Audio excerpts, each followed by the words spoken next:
السلام عليكم ورحمة الله وبركاته.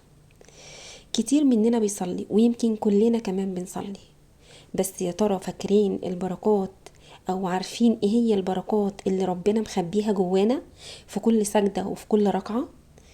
اصل الصلاة دي مش مجرد فرض، ده لقاء يومي بينك وبين ربنا، يعني بيني وبين ربنا لوحدي، محدش تاني يعرفه. فيها راحة وفيها سكينة، فيها سر عظيم وكبير قوي بيني وبينه، محدش يعرفه غير ربنا سبحانه وتعالى جل شأنه. كل سجدة بتغسل هم، وكل تكبيرة بترفعك درجة، وكل ركعة ممكن تكون سبب في انها تفتح لك باب رزق او دعوة قديمة ربنا يستجابها وتتحقق.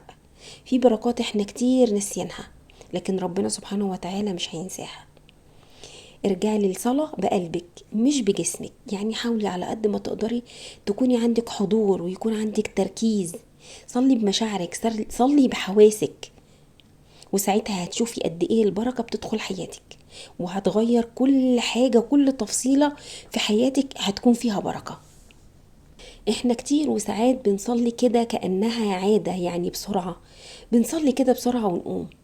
لا، راجعي نفسك كده وراجعي روحك، هتلاقي ان كل ركعة فيها بركة ممكن تغير يومك كله.